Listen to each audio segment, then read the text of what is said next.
Welcome back to Arise News Hour. I'm Charles Anyegolu in London. Ukraine's President Volodymyr Zelenskyy is asking to address the African Union. A number of African countries have been neutral or muted in their criticism of Russia's invasion of Ukraine. It's due to Moscow's long-standing relations with the continent since the Cold War.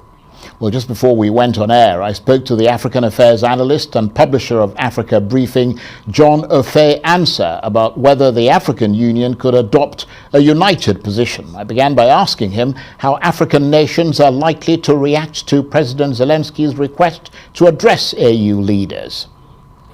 Well, I don't see why he needs to address the AU in the first place, because Africa has got nothing whatsoever to do with the war in Ukraine. Okay. Number two, his address to the AU maybe would elicit some sympathy. I mean, nobody likes violence. Nobody likes the sort of aggression, the chemical, the ways civilians have been killed in Ukraine. But Africans have got nothing to do with the war, and again, the address is not going to change, their stance so far since the invasion began in February. Well, obviously there is a link between what's happening in Ukraine and the rest of the world, and as we can see, I mean, we know that at least 19 African countries have been overtly supporting Russia. 10 others have been doing so covertly and aren't very public about it. I mean, just sum up for us what the feelings are amongst African governments about what's going on in Ukraine. You see, African countries have been very skeptical about NATO, right? Because it started with the NATO's invasion of Libya in 2010-2011, resulting in the overthrow and the killing of Muammar Gaddafi. Okay, most African countries, number one, when that invasion occurred, no African country was consulted, right? So I mean, it's sort of generated some bad feeling, by on the part of Africans, of the African government against NATO. So and again, the South African president Cyril Ramaphosa is on record as warning NATO against its expansion into Eastern Europe, which they think might cause some sort of a destabilization. So it's all these things, I mean, I have communicated in most African countries taking that sort of neutral stance. Look, there was a vote earlier this week to expel Russia from the UN Human Rights Council. Okay, the African countries, African governments are not happy with the double standards of the West, the US, Britain, Germany, and the rest. Right. I remember when the Nigerian president Buhari asked for some arms from the US to combat the Boko Haram insurgency. The US cancelled that, declined that request on the grounds of human rights abuses by the Nigerian government. So Nigeria, Buhari had to turn to Russia to get those arms. Okay, yes,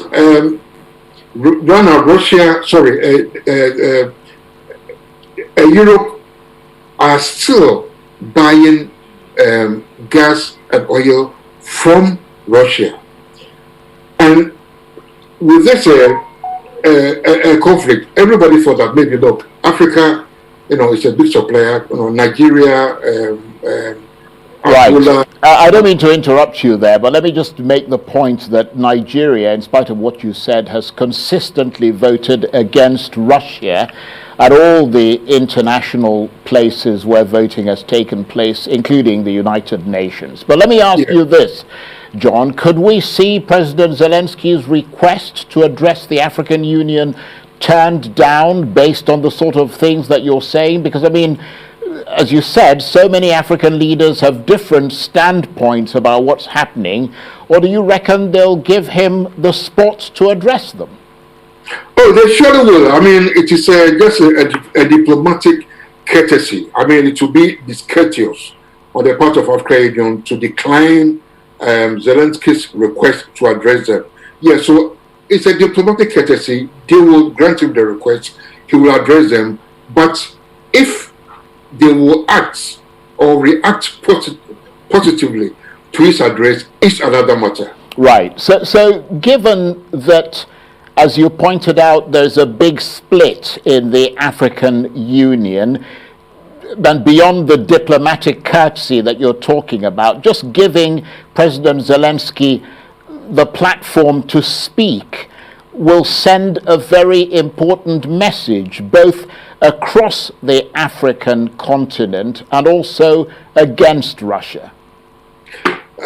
You see, it will send a message across the African continent, but most African countries, look, it's a throwback to the 1960s, 1970s, 1980s Cold War, right?